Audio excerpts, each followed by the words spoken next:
사무엘하 5장 13절부터 25절까지입니다. 사무엘하 5장 13절부터 25절까지 구약성경 470면쯤 됩니다. 주신 말씀을 한 절씩 교독하겠습니다. 하나님의 말씀입니다. 다윗이 헤브론에서 올라온 후에 예루살렘에서 처첩들을 더 두었으므로 아들과 딸들이 또 다윗에게서 나니 예루살렘에서 그에게서 난 자들의 이름은 삼무아와 소밥과 나단과 솔로몬과 이팔과 엘리수아와 네벡과 야비아와 엘리사마와 엘야다와 엘리벨렛이었더라.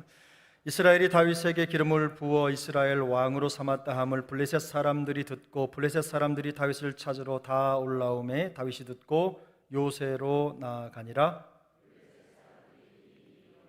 이런 다윗이 여호와께 여쭈어 이르되 내가 블레셋 사람에게로 올라가리이까 여호와께서 그들을 내 손에 넘기시겠나이까 하니 여호와께서 다윗에게 말씀하시되 올라가라 내가 반드시 블레셋 사람을 내 손에 넘기리라 하신지라. 다윗이 바알브라심에 이르러 거기서 그들을 치고 다윗이 말하되 여호와께서 물을 흩음같이 내 앞에서 내 대적을 흩으셨다 하므로 그곳 이름을 바알브라심이라 부르니라. 거기서 블레셋 사람들이 그들의 우상을 버렸으므로 다윗과 그의 부하들이 치우니라. 블레셋 사람들이 다시 올라와서 르바임 골짜기에 가득한지라. 다윗이 여호와께 여쭈니 이르시되 올라가지 말고 그들 뒤로 돌아서 뽕나무 숲을 맞은편에서 그들을 기습하되 뽕나무 꼭대기에서 걸음 걷는 소리가 들리거든 곧 공격하라. 그때에 여호와가 너보다 앞서 나아가서 블레셋 군대를 치리라 하신지라. 함께 읽습니다. 이에 다윗이 여호와의 명령대로 행하여 블레셋 사람을 쳐서 게바에서 게셀까지 이르니라. 아멘. 오늘은 사무엘서 강해 다윗에게 신앙의 길을 묻다 34번째 시간입니다. 함께 신앙의 골격이라는 제목으로 말씀의 은혜를 나누겠습니다. 여러분은 신앙을 지탱하는 골격이 무엇이라고 생각하십니까? 사전을 찾아보면 사람이나 동물의 체형을 이루고 몸을 지탱하는 뼈 또는 어떤 일의 계획의 기본이 되는 틀이나 줄거리를 일컬어서 골격이라고 설명합니다. 쉽게 말해서 어떤 사물의 형체를 유지하는 뼈대이고 모든 일의 기본이 되는 것 정도로 이해할 수 있습니다. 그러므로 신앙의 골격이라는 말은 우리의 신앙을 지탱하고 신앙의 모양을 유지하는 모든 기본적인 것이라는 말로 이해할 수 있습니다. 여러분은 우리의 신앙의 골격이 무엇이라고 생각하십니까? 여러 가지 답이 있을 것입니다. 하지만 특별히 오늘 본문이 보여주는 다윗의 신앙 골격이 무엇인지를 살펴보면서 함께 은혜를 나누도록 하겠습니다. 다윗은 점점 더 강성해졌습니다. 성경은 다윗이 여러 처첩을 두고 다윗이 자기의 아들들을 낳았다고 여과 없이 그의 행적을 기록합니다. 다윗은 예루살렘에서 11명의 아들을 더 두었습니다. 이미 6명의 아들이 있었고 거기에 11명을 더 낳았으니까 다윗의 아들이 전체 17명이 된 셈입니다. 물론 이런 통혼이 가져오는 부작용이 적지 않습니다. 이것을 하나님이 허락하신 적도 없고 또 하나님의 말씀을 따라 순종한 것도 아닙니다. 순전히 다윗이 자기의 생각대로 선택하고 그 땅 가나안 지역에 흩어져 있는 방백들이 하는 대로 그도 따라한 것입니다. 이런 다윗의 행동은 분명히 하나님의 말씀과는 다른 길을 가는 것이기 때문에 머지않아 그 결과도 함께 나타나게 될 것입니다. 하지만 고대 왕국의 배경에서는 이런 모습이 강성한 왕권의 상징이기도 했습니다. 다윗의 가족이 점점 많아지고 있다는 사실은 그만큼 다윗이 이스라엘의 통치자로서 그 자리를 더욱더 견고히 지켜가고 있다는 것을 의미합니다. 여러 해 동안 지속된 남유다와 북이스라엘의 내전이 끝나고 이제 다윗을 중심으로 한 하나된 이스라엘은 전보다 훨씬 더 강력해졌습니다. 아마 다윗과 이스라엘에 대한 이 소식은 순식간에 사방으로 퍼졌을 것입니다. 점점 강성해지는 이스라엘 옆에는 블레셋이라는 가나안 족속의 위협이 도사리고 있었습니다. 블레셋은 이스라엘의 서쪽에 위치한 나라인데요, 지중해 연안을 중심으로 해서 그 세력을 확장해 갔던 가나안 토착 민족입니다. 이들은 아주 오래전부터 이스라엘의 가장 오래된 숙적이었고요, 이스라엘이 가나안 땅에 들어가서 끝까지 몰아내지 못한 민족 중에 하나인데, 그 위치가 꼭 사람의 옆구리에 있는 것 같아서 이스라엘의 옆구리를 찌르는 아주 고약한 이스라엘의 원수 같은 족속이었습니다. 그래서 그들은 항상 이스라엘에게는 위협적인 존재였습니다. 블레셋은 다윗이 이스라엘의 왕이 되었다는 소식을 듣고 이스라엘을 침략했습니다. 그들은 다윗이 더 커지기 전에 순을 잘라버려야 되겠다는 생각으로 초기의 기선제압이라는 목표를 가지고 아마 이스라엘을 침략했을 것입니다. 더욱이 이스라엘이 지난 400년 동안 단 한 번도 정복되지 않았던 예루살렘을 정복했다는 소식을 접했을 때 블레셋은 그것 때문에 더 긴장할 수밖에 없었을 것입니다.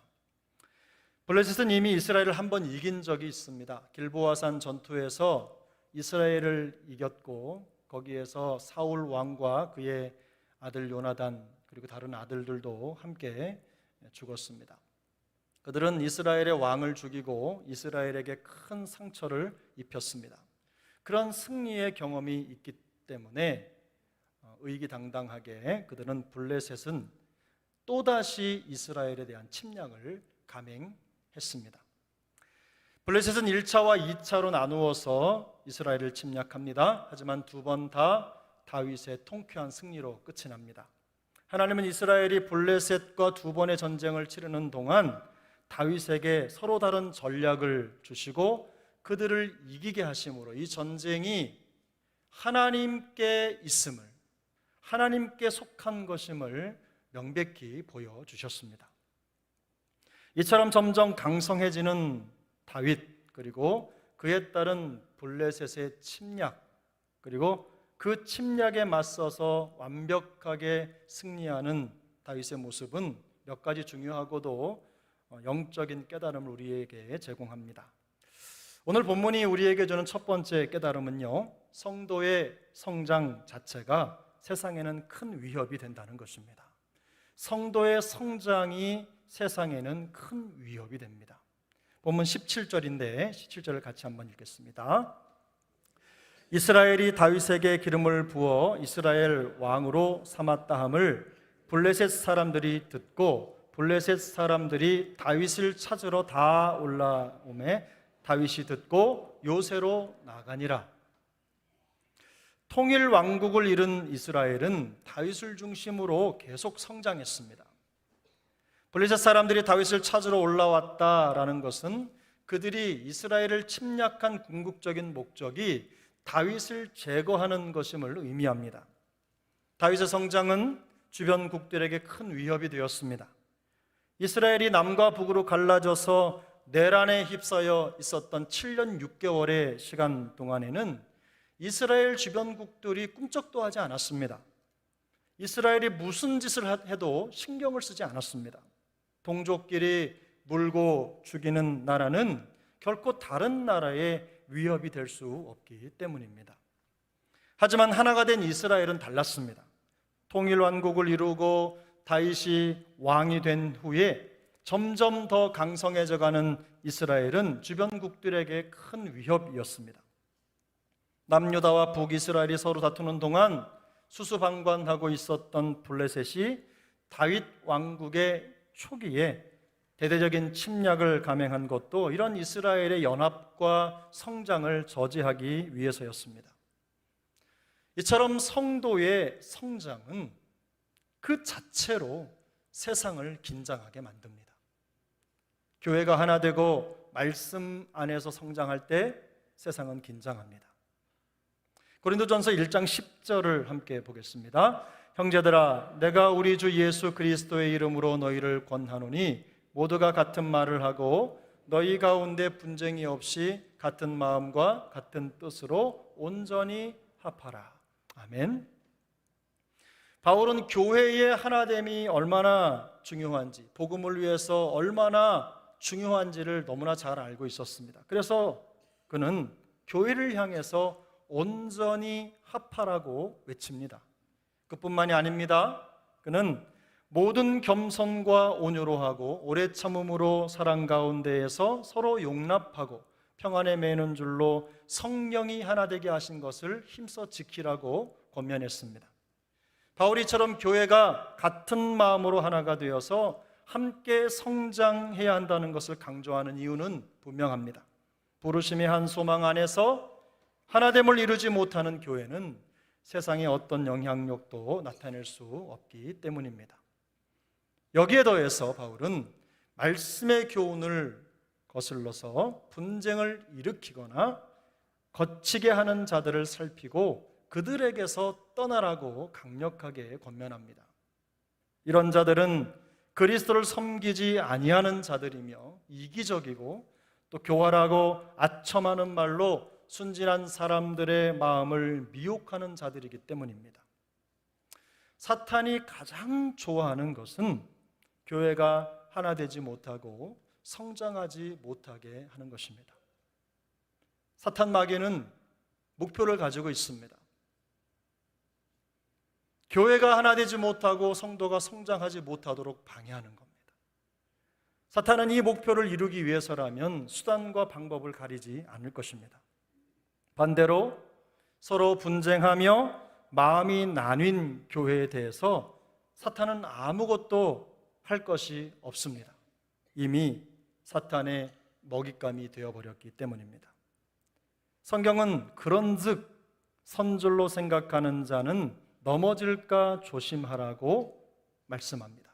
우리 중 누구든지 잠깐 방심하는 사이에 사탄의 도구로 쓰임받을 수 있다는 것을 염두에 두고 경계의 말씀을 하는 것입니다. 세상은 하나 되지 못하고 성장하지 않는 교회와 성도에게는 아무런 관심도 기울이지 않습니다. 그러나 말씀 안에서 같은 마음과 같은 뜻으로 하나 된 교회, 그리고 성령 안에서 끊임없이 성장하는 성도는 세상을 긴장하게 합니다. 그러므로 교회를 하나 되게 하는 일에 우리의 온 마음이 쏟아질 수 있기를 바랍니다. 말씀과 성령 안에서 끊임없이 성장하는 성도가 되셔서 세상에 선한 영향력을 드러낼 수 있기를 축복합니다. 오늘 본문이 우리에게 주는 두 번째 깨달음은 성도는 세상을 보는 영적인 안목을 가져야 한다는 것입니다. 영적인 안목을 가져야 한다. 오늘 본문 20절입니다. 20절을 함께 읽겠습니다. 다윗이 바알 브라심에 이르러 거기서 그들을 치고 다윗이 말하되 여호와께서 물을 흩음같이 내 앞에서 내 대적을 흩으셨다 하므로 그곳 이름을 바알 브라심이라 부르니라. 아멘. 다윗은 블레셋의 침략을 막아내고 승리했습니다. 르바임 골짜기에 가득했던 블레셋 군대는 마치 노아 홍수 때의 모든 것이 쓸려갔던 것처럼 그 골짜기에 엎드러졌습니다. 크신 하나님의 역사였습니다. 다윗은 블레셋과의 전쟁에서 대승을 거둔 그 장소를 바알 브라심이라고 불렀습니다. 이 바알 브라심이라는 단어는 바알이라는 말과 브라심이라는 말이 합쳐져서 이룬 합성어입니다. 바알이라고 하는 것은 사람의 손으로 만든 형상 같은 것들이라는 뜻입니다. 브라심이라는 말은 흩트리다, 깨다, 부숴버리다라는 뜻입니다. 마치 한 곳에 모아두었던 물이 한꺼번에 쏟아지면서 모든 것을 휩쓸어 가는 것을 의미합니다.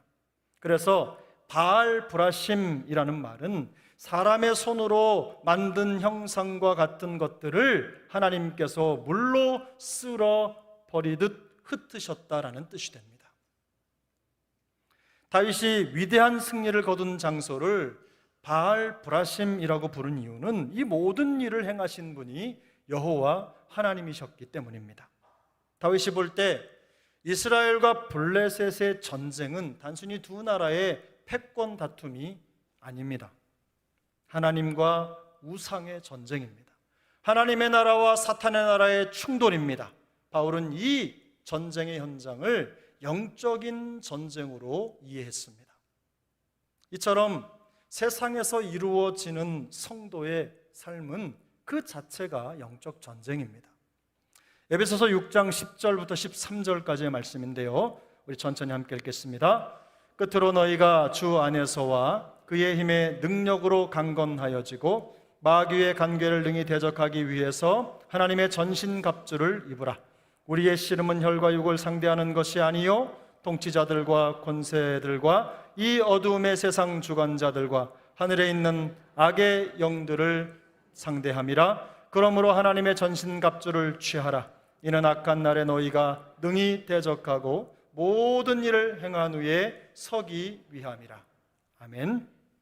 성경은 성도가 세상 속에서 겪어야 하는 씨름이 혈과 육에 대한 것이 아니라고 말씀합니다. 사탄과 악한 영들을 상대하는 영적 전쟁임을 강조합니다. 성도가 세상에서 치르는 치열한 전쟁은 성도 한 사람 개인의 싸움이 아닙니다. 성도는 하나님의 나라와 사탄의 나라 사이에서 벌어지는 이 영적 전투에 동원된 하나님의 군사로서 그 싸움을 싸워 나가는 것입니다. 우리가 세상에서 땅에 발을 붙이고 살아가는 동안에는 이 싸움이 결코 끝나지 않을 것입니다. 그래서 존 칼빈은 이 땅에 세워진 교회를 향하여 전투하는 교회라고 했습니다. 성경은 너는 그리스도 예수의 좋은 병사로 나와 함께 고난을 받으라고 말씀합니다. 여기서 말하는 좋은 병사란 싸우는 사람을 의미합니다. 예비군이나 민방위를 말하는 것이 아닙니다. 전투병을 말합니다. 또한 모든 그리스도인은 예수 그리스도의 군사입니다. 우리가 하나님의 나라를 위해 선발된 예수 그리스도의 군사로 부름을 받았다는 것은 우리가 살아가는 일상 자체가 영적 전투의 현장이라는 것을 의미합니다. 우리의 삶 속에서 일어나는 수만 가지 일들은 따지고 보면 영적 전쟁의 국지전과도 같습니다.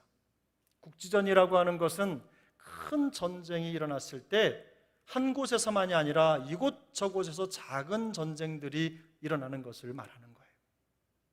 개인의 사생활일 수 있습니다. 신앙생활일 수 있습니다. 혹은 이웃과의 관계일 수 있습니다.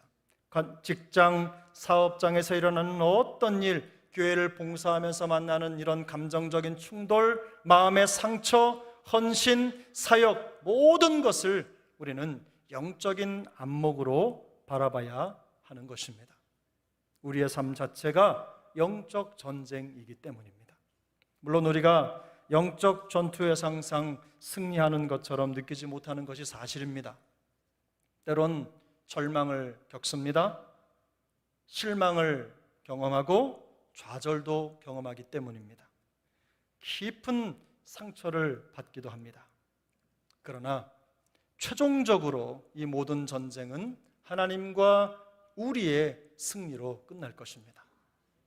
우리는 치열한 영적 전쟁터에서 승리를 거두고 그 자리를 바알 브라심이라고 부르게 될 것입니다. 하나님이 함께 하시는 한 성도는 결코 패할 수 없기 때문입니다. 그러므로 영적인 안목으로 우리의 삶을 바라볼 수 있어야 합니다. 믿음의 싸움이 치열하게 일어나는 삶의 현장에서 바알 브라심을 외치면서 하나님의 승리를 선포하는 예수님의 좋은 군사들이 되시기를 예수님의 이름으로 축복합니다. 이처럼 우리가 영적으로 성장하고 또 영적인 안목을 갖는 것은 성공적인 성도의 삶을 이루기 위해서 매우 중요합니다. 또한 언제 들이닥칠지 모르는 세상의 위협과 유혹에서도 흔들리지 않고 맡겨진 영적 전쟁을 끝까지 싸워내기 위해서는 우리의 삶을 지탱하는 튼튼한 뼈대와 같은 신앙의 골격이 필요합니다. 여러분은 신앙의 골격, 그 골격이 무엇이라고 생각하십니까? 이스라엘을 공격하는 블레셋을 마주 대하여 싸우는 다윗의 모습에 바로 그 해답이 있습니다. 우리 한번 성경을 찾아보겠습니다. 19절입니다.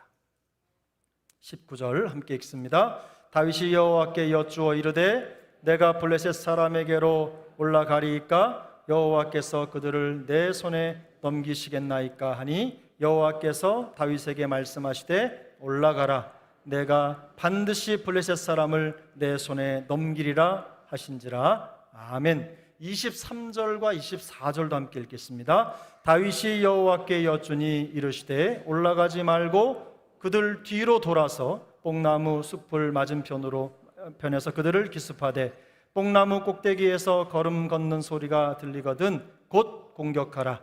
그때에 여호와가 너보다 앞서 나가서 블레셋 군대를 치리라 하신지라. 아멘. 이 두 본문은 다윗이 여호와께 여쭈니라고 하는 똑같은 표현으로 시작합니다. 다윗이 하나님께 여쭙고 하나님은 다윗에게 말씀하셨습니다.